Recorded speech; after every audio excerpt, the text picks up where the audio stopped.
Naini coal block కు సంబంధించి 2 రోజుల్లో కేంద్రం బృందం నుంచి నివేదిక రానుంది.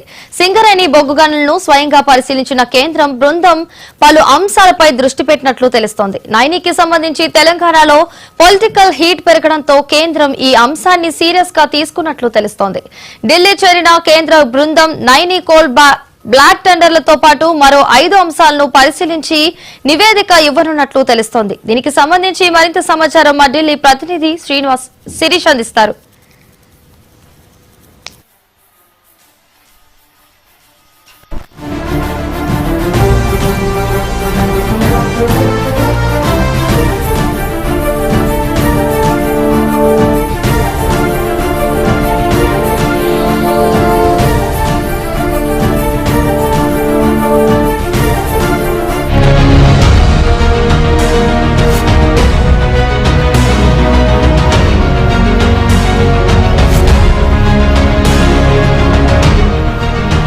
నైని కోల్ బ్లాక్ కు సంబంధించి 2 రోజుల్లో కేంద్ర బృందం నుంచి నివేదిక రానుంది. సింగరేణి బొగ్గు గనులను స్వయంగా పరిశీలించిన కేంద్రం బృందం పలు అంశాలపై దృష్టి పెట్టినట్లు తెలుస్తోంది. నైనికి సంబంధించి తెలంగాణలో పొలిటికల్ హీట్ పెరగడంతో కేంద్రం ఈ అంశాన్ని సీరియస్ గా తీసుకున్నట్లు తెలుస్తోంది.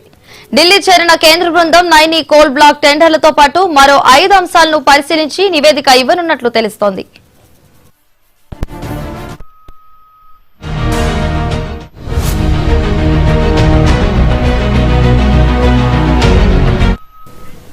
నైని కోల్ బ్లాక్ కు సంబంధించి 2 రోజుల్లో కేంద్ర బృందం నుంచి నివేదిక రానుంది. ఇదే అంశానికి సంబంధించి మరింత సమాచారాన్ని ఢిల్లీ బ్యూరో చీఫ్ శిరీష్ అందిస్తారు. శిరీష్, చెప్పండి.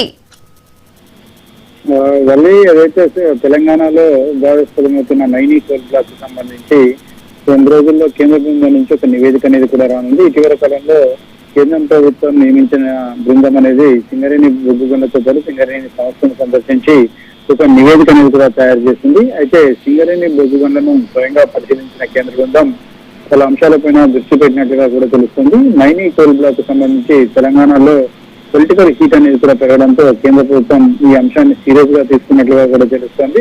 ఢిల్లీకి చేరిన కేంద్ర బృందం నైని కోల్ బ్లాక్ కు సంబంధించిన టెండర్లతో పాటు మరొక 5 అంశాలను కూడా పరిశీలించి ఒక నివేదిక అనేది కూడా తయారు చేస్తున్నట్లుగా తెలుస్తుంది. దీనికి సంబంధించి కేంద్ర బొగ్గు గనుల శాఖ మంత్రి కిషన్ రెడ్డి తోటి కూడా ఆ బృందం సమావేశమయ్యే అవకాశం కూడా ఉంది.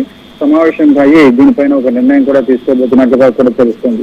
సో మొత్తం మీద కూడా దీనికి సంబంధించి కేంద్రం ఫోకస్ పెట్టిన అంశాలు ఏంటంటే, ముఖ్యంగా చూసినట్లయితే నైని కోల్ బ్లాక్ టెండర్లను ఎందుకు రద్దు చేశారు, అదేవిధంగా తన కస్టమర్లకు సింగరేణి ఇవ్వాల్సిన బకాయిలు ఎంత మొత్తంలో ఉన్నాయి, అదేవిధంగా డిస్ట్రిక్ట్ మినరల్ ఫౌండేషన్ కు సింగరేణి పెండింగ్ లో పెట్టిన మొత్తం ఎంత, అదేవిధంగా కంపెనీ సిఎస్ఆర్ నిధులను ఎలా ఖర్చు పెడుతోంది, దాంతో పాటుగా సింగరేణి కేంద్రం తెలంగాణ మూడింటి మధ్య కుదిరిన త్రైపాక్షిక ఒప్పందాన్ని ఎలా అమలు చేస్తుంది, దాంతో పాటుగా సింగరేణి బొగ్గు ధర ఎంత, సింగరేణి నుంచి బొగ్గు కొనేందుకు ఎందుకు వినియోగదారులు వెనుకడుగు వేస్తున్నారు, ఈ అంశాలన్నింటినీ కూడా పరిశీలించి ఒక నివేదిక అనేది కూడా తయారు చేయబోతున్నట్లుగా కూడా తెలుస్తుంది.